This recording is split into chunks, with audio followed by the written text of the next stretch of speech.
if it's too good to be true, it probably is. And that's kind of I think really the big message of the Live Local Act is, on paper it sounds awesome, but as we're seeing it play out across the state, it's a little bit of warfare. It's a little bit of hemming and hawing. It's a little bit of dragging your feet. But I think it's still a good opportunity to explore if you bring your sense of humor and you have your patience with you. This episode brought to you by Suites at Madison. Meeting and conference rooms for rent by the hour, week, month, or year. Suites at Madison, where business gets done. Check them out at www.downtowntampaoffice.com. Now, on to the show. You are listening to the Invest Florida Real Estate Show, covering topics in lending, buy and sell strategies, property management, hot markets, and tips and tools to guide you along the way on your path to real estate success. You want Florida investment real estate talk? You have come to the right place. And now, our hosts, Eric Odom and Steven Silverman. Hello, and welcome to another episode of the Invest Florida Real Estate Show. This is your co-host, Eric Odom, along with Steven Silverman. Steven, some interesting things coming out of Tallahassee these days. Yeah, we have to watch these government regulations because they really affect what's going on in commercial real estate and values and what can be built. And things are definitely on the move here. It's interesting. The position of the Republican Party has always been one of allowing local municipalities, states to make up their own mind and been very much against interference from above. Big government. Yeah, from bigger governments. And this governor has had a distinct shift from that. I'm not trying to be political about it. I'm just telling you the facts. He's been much more intrusive into local affairs. I'm not saying it's good or it's bad. It just is. And we've seen a number of regulations that have been passed down from the state. The first one that we saw that had the most impact on us, it wasn't the first, but it certainly had the most impact, was the tree ordinances. And we saw tree ordinances that basically said if you're trying to build residential homes, that you couldn't stand in the way of removing trees. And so that caused a bit of a storm at the local level.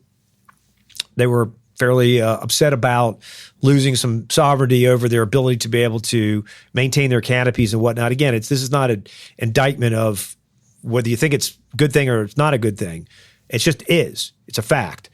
And so we had another fairly significant move this year with something referred to as the Live Local Act.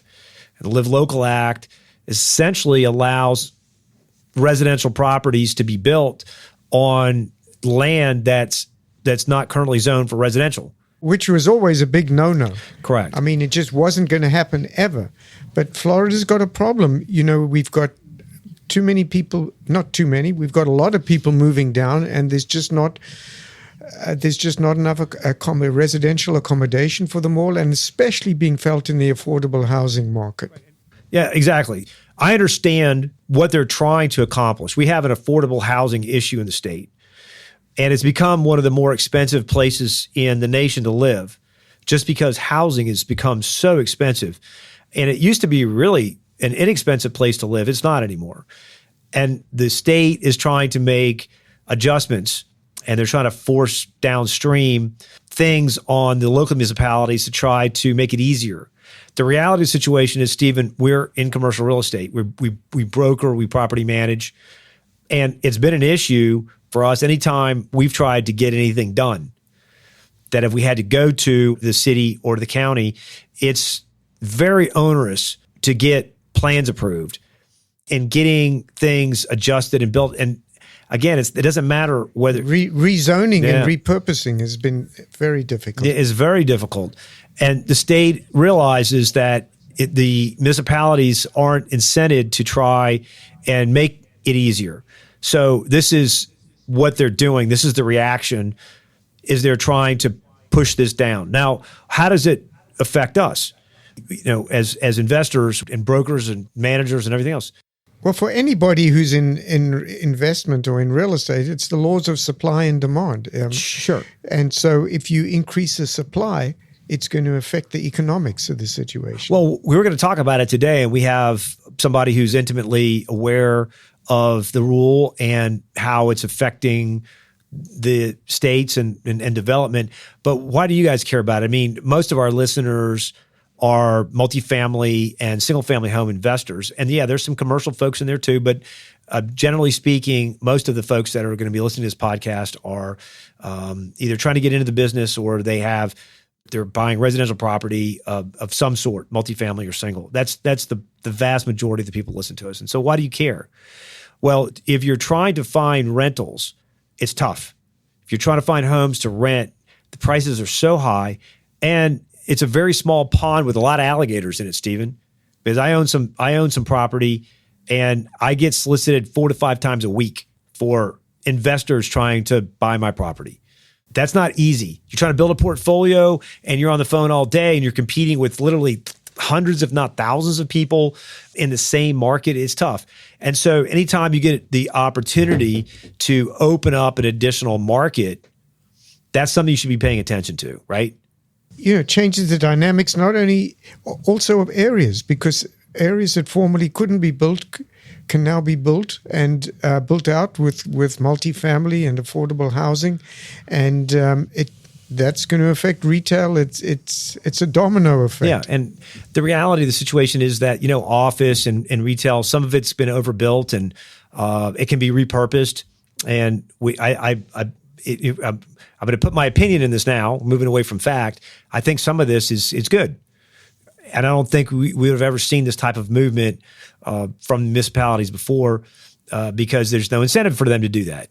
And so I think anytime you're going to be putting more supply into the market or give the opportunity to put more supply into the market, that it's beneficial for the people. So our listeners, why do they care? They care because if you've been struggling to build your portfolio by calling the same handful of people that are getting pounded on by investors every day, by potential investors, and you've been thinking about doing build to rent, this could be a great opportunity because most builders, like let's say you're on 16th Street in St. Pete. 16th Street there's a lot of residences on there, but some really small retail that's kind of vacant, not really doing very well. Well, now all of a sudden you might be able to knock down that not particularly productive office building and put a series of duplexes on it. That's something you might be able to do. And so these are things that should get your attention because it's a lot faster for you to be able to build your portfolio doing build to rent than it is let me pound the telephone and find 5 people this year they're going to sell their property at a price that makes sense for me to be able to rent. So this is something we need to pay attention to, Stephen, and our listeners need to pay attention to. Yeah, and listen, it's an opportunity, but it's also a blunt instrument, and it could have negative impacts on certain counties, which we'll get into, because where you start taking away development that could create jobs and turning it into residential, that could impact certain areas. Sure. So we'll get into that. Yeah, and it's I think it kind of it dovetails a little bit with like some of the YIMBY folks that we've seen, the Yes in My Backyard folks that are trying to solve this problem too, solve the affordable housing problem. And they're taking those, in St. Pete's an example, in Tampa, they've been trying to do a lot of the same. And most municipalities around the state, you're seeing this happen. They're going to these single family homes, areas that are zoned single family home that have high traffic, and they're not terribly attractive single family homes because they're on busy roads. 16th Street is a perfect example. 30th, another one in St. Pete. So what they're doing is allowing you to knock that house down and build up to 4 townhouses on it. Those are things you should be paying attention to as well. I mean, those are opportunities, to try to create more density. So, yep. Okay. We got a review here, Stephen. It always amazes me when some of our listeners step out and actually have something nice to say about us. I don't read the negative ones, I mean, we get lots of. Yeah, we're selective, right? So sometimes there's many weeks that go by we don't read them at all because usually it's. Well, just while we're on that subject, it's very helpful to get reviews because that's how we get guests and that's how we build our knowledge base. Sure. So Mary Bird leaves a review for us. It says, fantastic podcast for all things Florida real estate. I've been listening for a month or so now, and I have to say the content that this show produces is not only high quality, but very diverse in the topics around commercial real estate. I've been looking for a Florida-based commercial real estate podcast for a while now, and I think I found the one. Thank you for producing incredible content that's timely, relevant, and interesting. I'll be recommending your podcast to a lot of people. Mary Bird, really appreciate that. That helps us a lot. And we've talked about this before. It's a challenge for Stephen and I to produce this show, to try to find content that is meaningful to you guys, that you can take just a little smidgen from and make some money off of. And we try not to be like the other podcasts. You know, people say, well, I want more single family. Listen, Bigger Pockets does a great job. There's dozens, if not hundreds, of podcasts that do single family home investment. And why would we try to do something to one up someone who already does a pretty good job? So, we try to do something different here where we're painting a little bit of color on the market in the state, and we're very specific about that. There's not a lot of people doing it. So it's tough. It's tough because there's a limited pool of people that want to come on the show and talk that we think would be content that you guys would really want to hear. So anyway, we appreciate it, Mary Bird. It's very helpful for us. Stephen, we ready to roll in with our guest? Yeah, I am. So today we have an interesting guest. Matt Newton is one of the very few private sector attorneys board certified in city, county, and local government law in the Tampa Bay area. Matt received his JD cum laude from Stetson University Law School in 2014. Matt writes about legal, political, and urban planning issues in a weekly column for Tampa's La Gazeta magazine, The Reasonable Standard. Super Lawyers has recognized Matt as one of Florida's rising stars in 2022 and 2023. So, Matt, welcome to the Invest Florida show. Thank you for having me. Hey, Matt, we really appreciate you taking the time to invest with us today. We found you because you had written an opinion article on Live Local, which was a law that was recently passed. We want to talk about that because it could matter to some of our listeners that are trying to find more deals and trying to perhaps do build to rent type of deals. But first, why don't we just talk a little bit about you and how we got here, like how you arrived. I'm not talking about the Invest Florida show. I'm talking about just generally speaking, where you came from and why you got into real estate law and all that good stuff. Yeah. Thanks for having me on. So I'm one of the few city, county, and local government specialists in the private sector. A lot of folks that practice law in cities and counties will receive the certification from the Florida Bar over time, and it's something that I've become passionate about over the years. Went ahead and got the certification. I'm from Michigan. I moved here like a lot of Floridians, but I've been here longer than I was in Michigan. So I think I could say I'm as native as most people get at this point. Went to high school in Plant City. Got my BA down in New College, down in Sarasota, an institution that's been in the news recently. Got my BA during the Great Recession. At New College? At New College, yeah. I got a major in classical studies, Latin and Greek and all that kind of good stuff. So you're the one they're trying to cancel. I have been canceled many times. You get extra points for that. Yeah. But I got my BA in classical studies in 2008 when the market was just wonderful. I remember standing in line to audition interview for a job as a coffin salesman at Amalie Arena, then the Ice Palace. Having the fire marshal come in and clear everybody out because there was just no work. Started working in a call center, doing customer service, and then taking law classes at night over at Stetson and Gulfport. So I would work in the morning and then zoom down to St. Pete, take classes until 10 o'clock at night and come home. Eventually went full-time, was confident enough to quit my day job.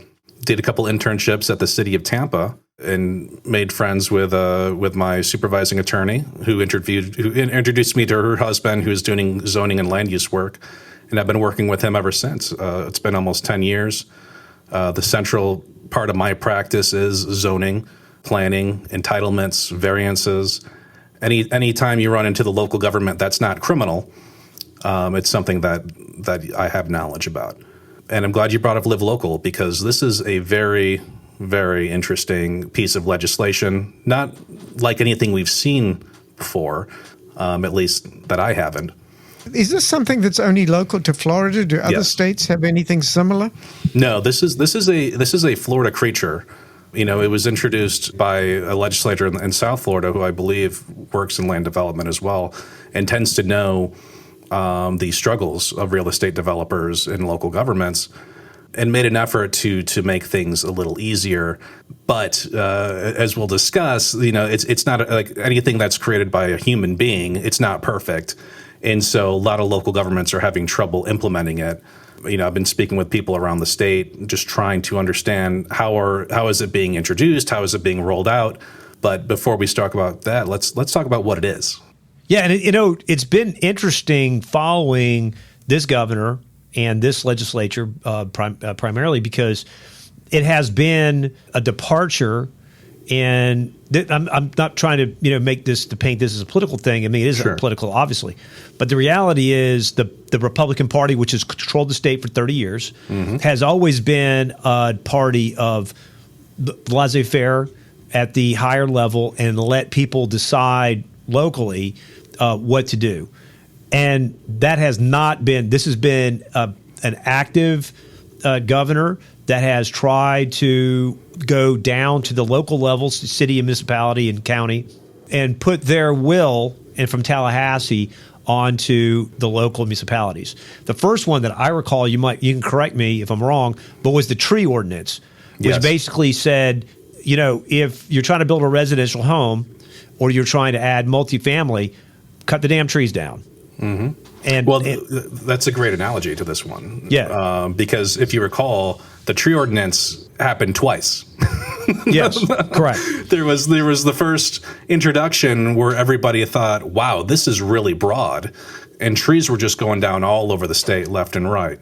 Then the legislature, the next session, said, whoa, that's not what we wanted. There was this case called, I believe, Vickery versus Pensacola. I might be botching the style of it. But that went up to the first DCA, was about to go to the Supreme Court of Florida, where then the legislature changed it, said, no, it has to be for a single-family home. No, it has to be this. It has to be that. And I am 99% sure the Live Local Act is going to be brought up again next session, and that's going to be narrowly tailored. So until that happens, it kind of is the Wild West when it comes to each local government trying to roll this out, because there is a lot of language that is debatable. There is a lot of language that is fuzzy.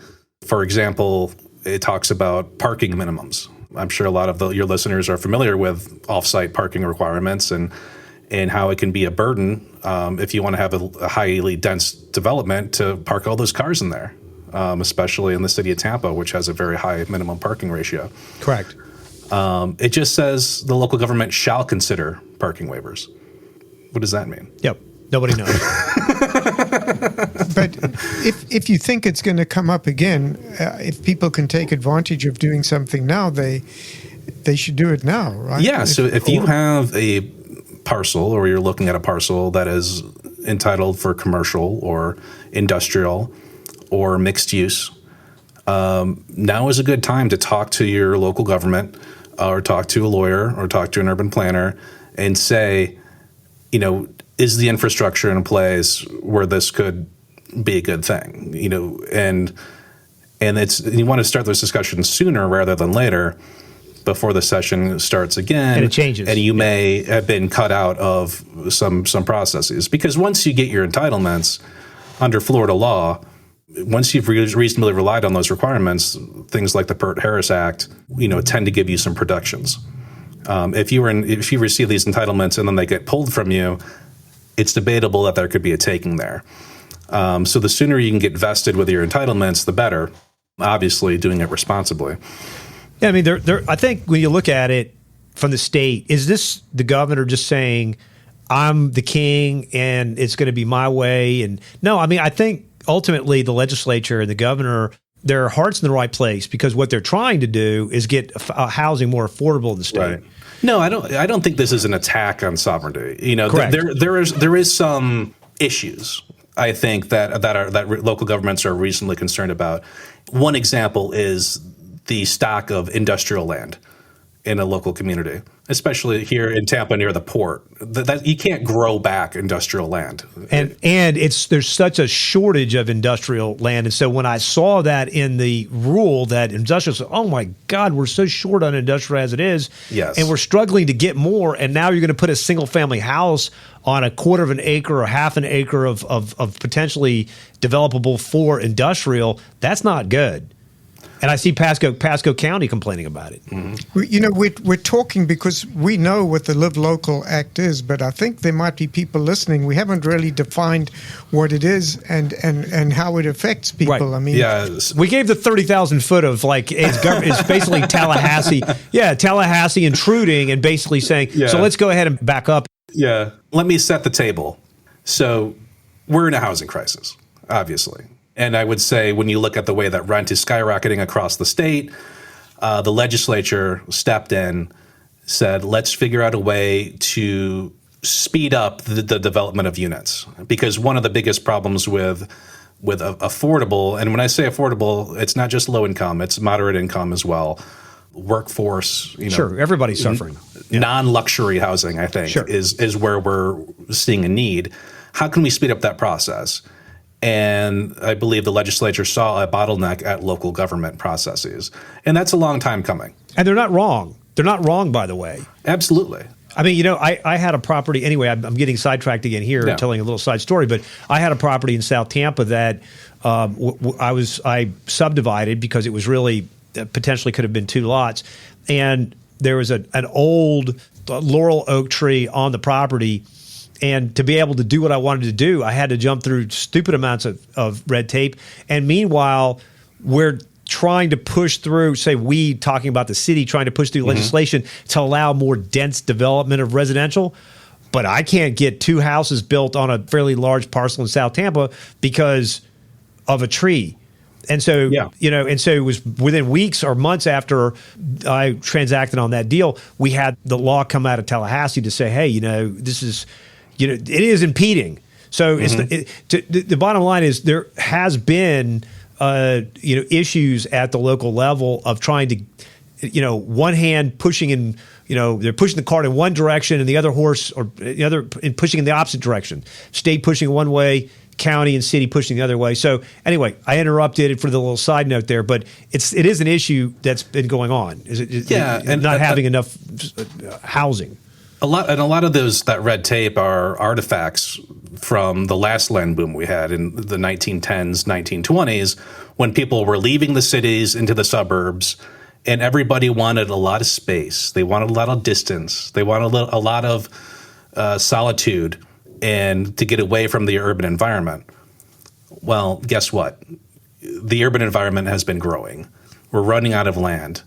And every time we try to improve density and proximity to single-family suburban areas, there's an uproar. And it's tough to say when we talk about preserving neighborhoods and preserving the character of the neighborhoods.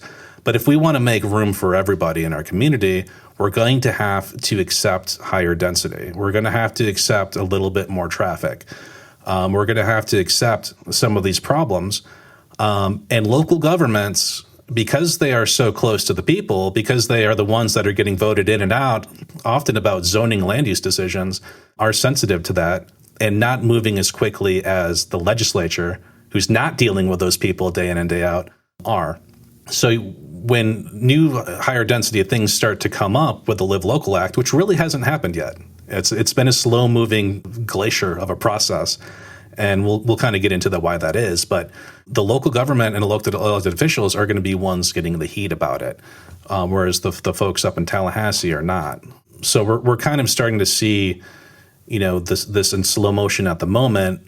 But like with the tree ordinance that we touched on a little earlier, I think once the problems start to manifest, the legislature is going to taper things back.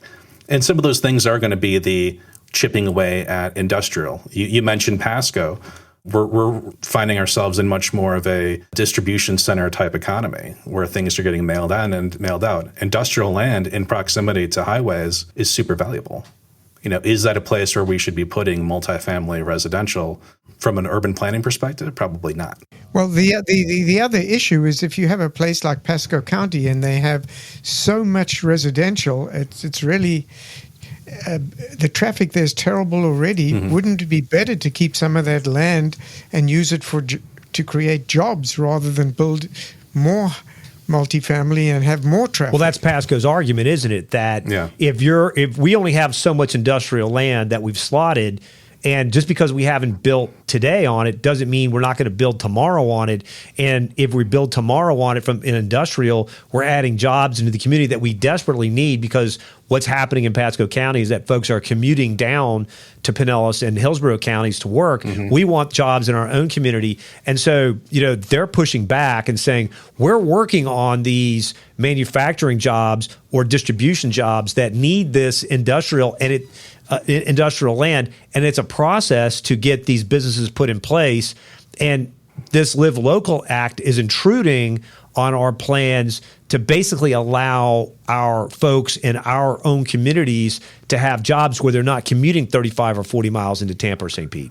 And people in the legal offices at the Pasco County Attorney's Office would probably also be saying, you want it both ways. You have the Community Planning Act on one hand, which says we're in charge of our local comprehensive plan. This is what we envision to see our community, in 20 years. In our future land use element, we're going to have industrial here. We're going to have commercial here.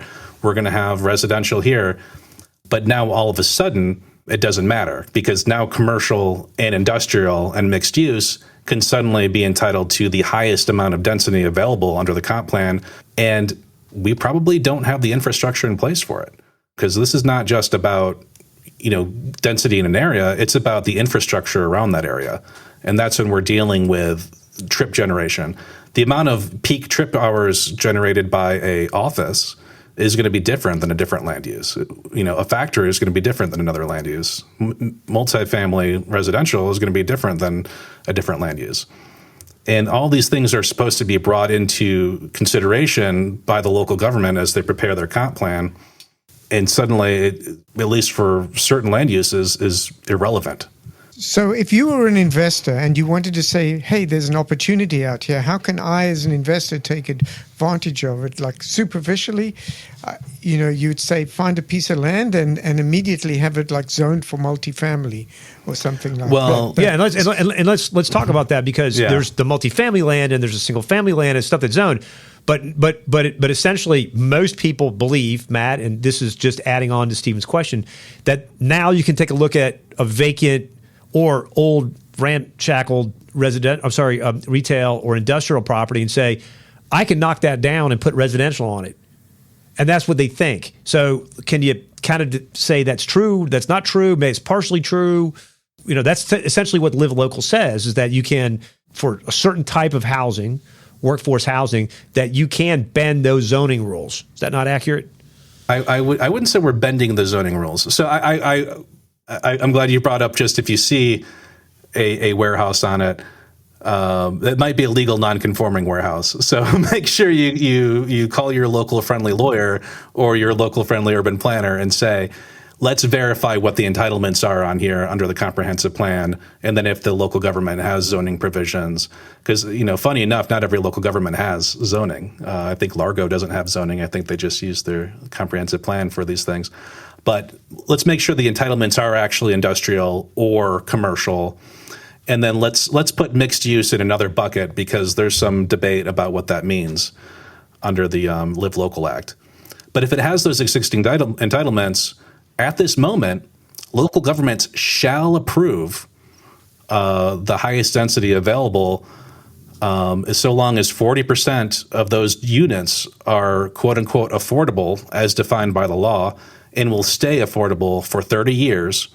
And you can go as tall as the tallest residential building within a mile, or 3 stories, whichever is higher.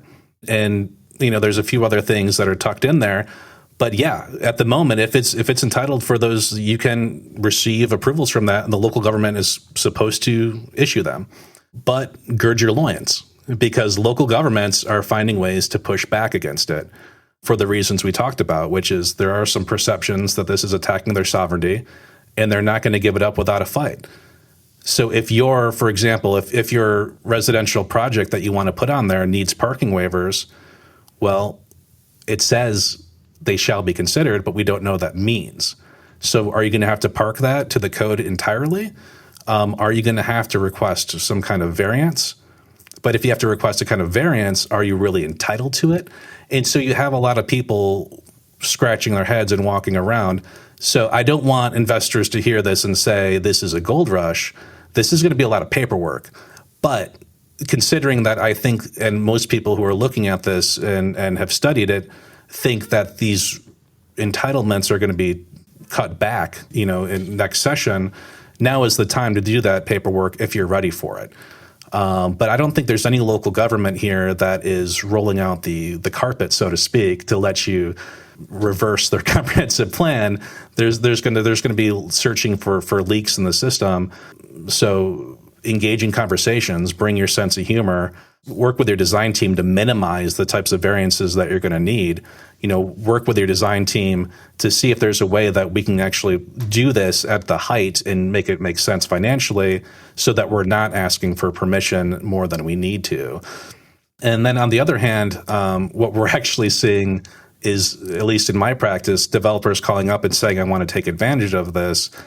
And it's actually would appear to be less resistance to actually go through like a planned development process as opposed to recreating the wheel. But different local governments are approaching it differently. One of the things that everybody's thinking is, okay, you're only allowed to have this if it stays affordable for 30 years. How are we going to enforce that? And right now, the majority way of thinking is to go through a development agreement, which I don't know if y'all are familiar with that process. A development agreement is set forth by statute. There's different elements that need to be included on it. And frustrating for many, they have to be approved by city council. So, which is interested in pocket vetoing live local provisions. Yeah, so, exactly. Right. So, right. We're all keeping our eyes open to see how these development agreements are going to be treated by city council, because it's going to be presented in front of city council that says, we need you to approve this development agreement, but you also have to approve the development agreement, which is going to cause a lot of cognitive dissonance, which is, if I have to approve it, why is it even being put in front of me? Why don't I try to take a look at what's being proposed and see if I approve of this? And then, it really is kind of begging for a lawsuit. Yeah. So, that's what I was going to ask. Could you appeal, like if you get turned down? Yeah, yes, you can. And you can't guarantee anything in the law, but there's going to be quite a few lawsuits, I would predict, that are going to come out of this. And it may be a local government, it might be Pasco saying we have an issue with this. It might be Tampa saying, this is too dense for this neighborhood. But they're going to say, if I have to approve it, do I have to approve all of it? Which is why I would say if an investor is looking at doing this, be conservative, at least now, when it comes to your soft engineering and your soft cost, to make sure you're designing something that's not going to demand, variance after variance after variance. Presumably, you'd want zero waivers, zero variances. So the message is investor beware, because people read the article, the summary, or maybe even the conclusion, and decided this is a great time to jump in and buy. So be careful. It is. It's a unique time. I would say this is a great time if you're open to some risk. I would just say, when you look at the articles and say you're guaranteed to a certain amount of density, that is true academically, but speak with your engineer to make sure you can actually do it in a way that is consistent with the spirit of the law, because the spirit of the law is, you can get this density, but you're not entitled to the types of variances that most developments would need to achieve that type of density. So let's talk a little bit about the timeline here, because it was this year that it came out, right? Mm-hmm. It was like July 1st. July. I thought it was passed in March.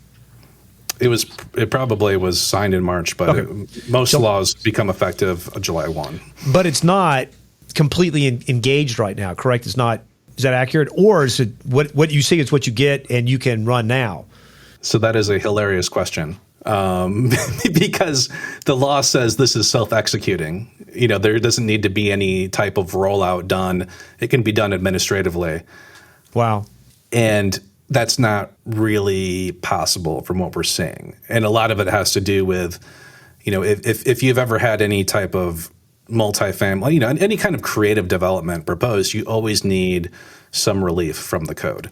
Like it's very, very unusual to have a ambitious project go through without any type of relief sought from the code, because the code is supposed to be a one size fits all, but it's not. Not every parcel is a square. Not every parcel, is devoid of wetlands. Not every parcel is XYZ. So you usually need some kind of relief. This law seems to presume that there would be no relief needed, which creates a separation of powers issue for most local governments, which is, okay, you can administratively do this, but the charter says I'm in charge of these variances. The charter says I'm in charge of those variances. So even though it says this is self-executing, city councils and the, BOCC is sitting as a legislative or quasi-judicial body can't interfere, we're kind of frozen because we don't know what that means, because the charters aren't really wired that way. And I will say, one of the reasons why Tallahassee has been able to just steamroll over local governments all these years is because local governments are subdivisions of the state. The legislature could vote to merge Hillsborough County and Pasco County next session. They could vote to revoke the charter of a city with the stroke of a pen. There is a very large power imbalance. So when the legislature says, do it and don't involve the city council, if the legislature, if that was challenged, it would be upheld by a court. I mean, the legislature is allowed to do that. But city governments are really remiss to give more, power away. A city council person usually doesn't like to give more power to the mayor if it's a strong mayor forum, and the mayor in a strong mayor forum is not happy to give power to city council. So that's kind of a lot of the types of things we're seeing, in every city and across the state. So to kind of circle back and answer your question in a roundabout way, it's supposed to be on the books now. You should be able to walk down to City Hall right now and say, here's my plan. I want to use Live Local. I want to build it. Permits, please. And we're starting to see that. And and we're waiting for the first lawsuits to be filed. Of course. So let's talk about process here, because I gotta imagine that the average engineer is 48 years old. The average commercial real estate broker is 59, 60 years old. The attorney's probably the younger members of the group that might make this happen. But a developer or somebody wanting to do a build to rent type of a deal, what is the process here? Because I would imagine these old salts, most of them in the engineering and the brokerage side, are clueless. So how would you guide an investor to navigate this process if he or she feels like they've got a parcel that might be something they could use Live Local for? So my first piece of advice is to find a design professional that you trust and that knows the jurisdiction and that has relationships in the jurisdiction. I would kind of eyeball what you want to look at. And then the second thing was talk to the local development services division. Some of these folks in the executive branch have put together general guidelines on how the process is going to work, each from local government to local government. For example, when this was first being introduced in the city of Tampa, the executive branch briefed city council and said, we're interpreting, consider parking waivers to be, X amount of relief per affordable housing space. We're not going to do it for, any retail component or non-affordable housing, but we're inclined to just grant them this parking waiver, period. The city council had some issues with that, but they just said, listen, we're going to listen to the legislature. This is what we think. And so when your project goes through development review, they're going to be calculating the parking a certain way. You want to have those conversations on the front end as opposed to the back end. So I would say a lot of communication with development services as you're doing through that design. if the design makes sense, if it makes sense for their business model, go through permitting. And just make sure you build out more time than you would for a typical project, because it's going to take a lot longer. Under Florida law, once you put your permits in, you're supposed to get an approval within a certain period of time. I would build out, maybe an extra 60 days, that timeline from your completed application. It's interesting to me because you look at affordable housing, and one of the other mechanisms that's traditionally used is you've got all these developers who specialize in tax deals, and all those goes to a lottery. And when the lottery comes, all the developers present their deals, and just a few deals are selected or allowed. But Tallahassee could make that a lot easier by just giving more people awards instead of just to a few, because there's lots of land parcels that people want to develop and have lined up capital to develop, but they don't get through that process because they're not selected in the lottery. Yeah. So I think Tallahassee, that's one way to really increase the amount of affordable housing, is just make it less stringent in when those applications are received for tax affordable housing. Agreed.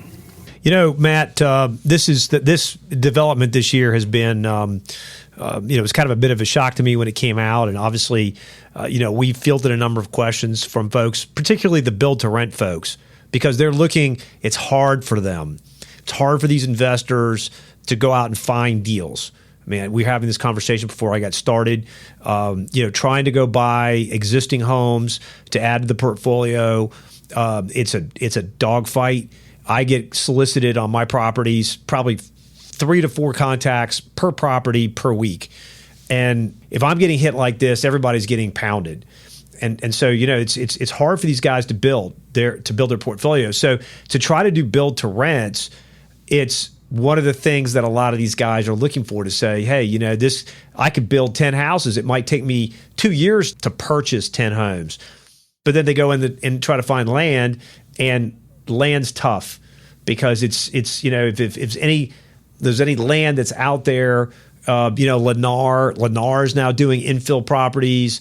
Hovanian's doing infill. The guys that would typically do large tract, Pulte, that would typically do large tract, are now coming in and trying to build in, and so they're competing for those spaces. And so they look at something like Live Local, and they think, oh, well, could be potentially a great way for me to build, because if I can get ahead of it, then the in front of the Lennars and these other people that I'm competing with, perhaps I can make these conversions and carry a property for my investment portfolio. And it sounds like on the surface that might be the case. Yeah. Well, a Lennar or one of these larger groups would also be well equipped to take on the fights, as opposed to a lot of smaller developers, because the easiest way to kill a deal is a delay. And another easy way is to add attorneys, and right. And litigation. Like, for example, let's look at a golf course project. I don't know if this is something y'all have talked about on the show. It's something that's talked about in the urban planning and legal community a lot. Is a lot of these developments that have golf courses on site that go out of business. Sure, Pebble Creek. Yeah, I mean, and what can those golf courses be used for? And so there's a lot of fights, a lot of efforts to try to compromise, and this is nationwide. I mean, we've seen kind of the logic that's been prevailing is work with the local HOAs and local communities and try to preserve a lot of green space and lower your unit count, and see how that works. But somebody like me looks at Live Local and says, okay, well, it says commercial, it says industrial, and it says mixed use. A lot of these developments are zoned as planned developments with a mixture of uses on it. Does that mean I can use Live Local to develop this golf course? And at what density? That's going to scream lawsuit, and it's an interesting legal question, but your typical investor isn't going to have the budget for that or the patience for that. But somebody who, might have various properties and may want to do this in the aggregate may be willing to look at a test case. But again, I don't think the runway for this is unlimited. I think we're going to be looking at a different Live Local Act in next year. But if you do have the appetite to look at a parcel, go vertical. Interestingly, this doesn't really apply to residentially zoned properties. This is kind of an artifact of keeping density away from single family homes. But, you look at properties that may be a gas station that's at an intersection. Could we go vertical a little bit? Could we add units on there? Could we do 40% affordable?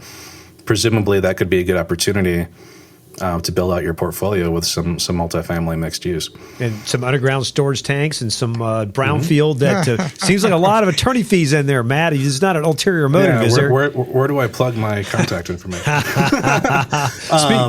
Maybe gas station's a bad example. So Matt, talking about that, if people want to reach you and find out more about either this act or just about development in general, how can they reach you? I'm Matt Newton at Older Lundy Law, and that's M as in Matt Newton at olderlundylaw.com. You can Google me fairly easily, Matt Newton in Tampa. But I do want to kind of give a couple of general tips when it comes to doing your due diligence on these deals. I talk about speaking with the local government. Be careful about the guy on the phone when you do this type of due diligence. Everybody has good intentions, but when you reach out to the local government about the Live Local and say, can I do this? Can I do that? They're allowed to be wrong. You are not. Correct. Under just based on general sovereign immunity since 1985, there's not really a duty of care to be right on those things. And that doesn't mean they are trying to be wrong, but always build out your staff. Have a land use lawyer, have an urban planner, rely on your design teams. These are the people with insurance policies as well, and still speak with the local government to set your expectations. But a lot of the type of business that comes through my door are people that relied on the guy on the phone. And then when they started to get in trouble, that guy was nowhere to be found. Of course. So that's kind of like fun tip number one. And fun tip number two, and I'm sure you guys hammer this all the time with your listeners, is if it's too good to be true, it probably is. And that's kind of I think really the big message on the Live Local Act is, on paper it sounds awesome, but as we're seeing it play out across the state, it's a little bit of warfare. It's a little bit of hemming and hawing. It's a little bit of dragging your feet. But I think it's still a good opportunity to explore if you bring your sense of humor and you have your patience with you. Good tips, Matt. Anything else that you might want to let folks know before we let you go? I mean, it's an exciting time. This is the first time we're really seeing an effort to cut through some red tape. We'll see how it goes. But, it's also, and I wrote about this in my article on the topic, it's kind of a message to local governments, and hopefully they take it to heart, which is we should be trying to make this easier right now to get things approved and to move along the process. Because the Live Local Act is really a symptom of Tallahassee. And, I think trying to make things easier, it's certainly making things complicated on one side. But at the other side, I'm hoping that elected officials see that it happened for a reason. And it's what you said about what you tried to do to your property in South Tampa. Some of these things should not be that hard to do. And I'll just leave it at that. Yeah, no, there's no question about it. I think their heart is in the right place. Of course, it's gotten the hair standing up on the back of the neck of a lot of local folks. But there's what I learned from my process with trees and with other zoning. There's so many ulterior motives that folks have. And, just talking about the trees, you can't have a logical, reasonable discussion with folks about tree management.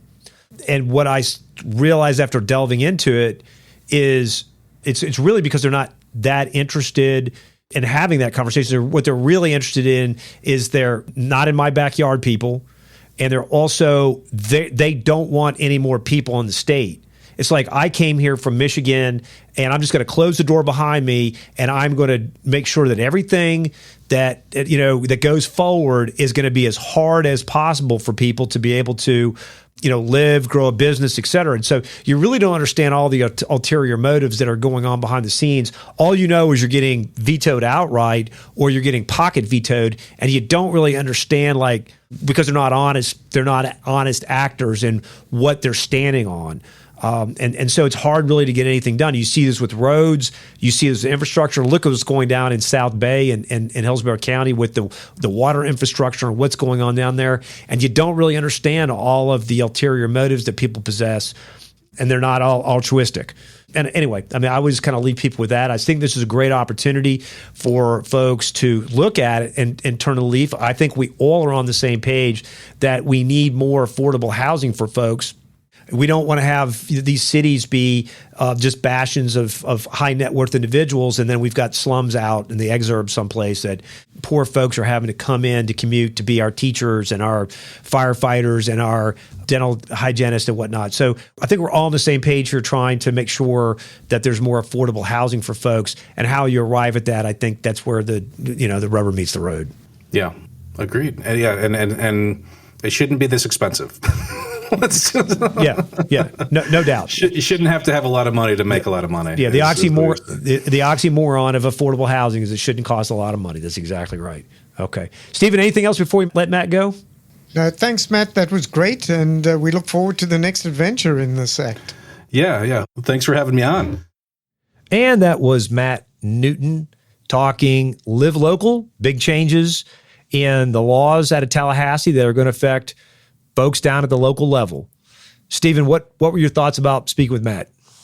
So at first glance, when you read the law, it feels like it's going to be simple and the gold rush is on, but it's not quite so simple, because the local governments still have the means to thwart the ambitions of people who want to take immediate advantage of that, and you have to be careful.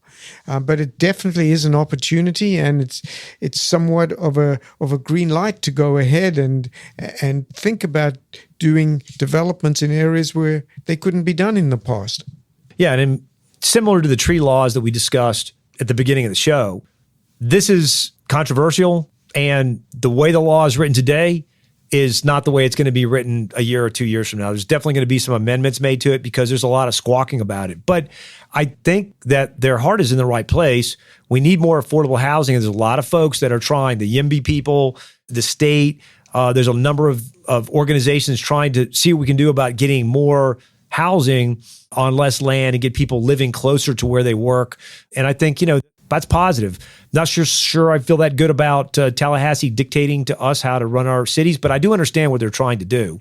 And, Matt did very, very well at verbalizing how this is going to play out or how he thinks he's going to play out. And he was a great guest.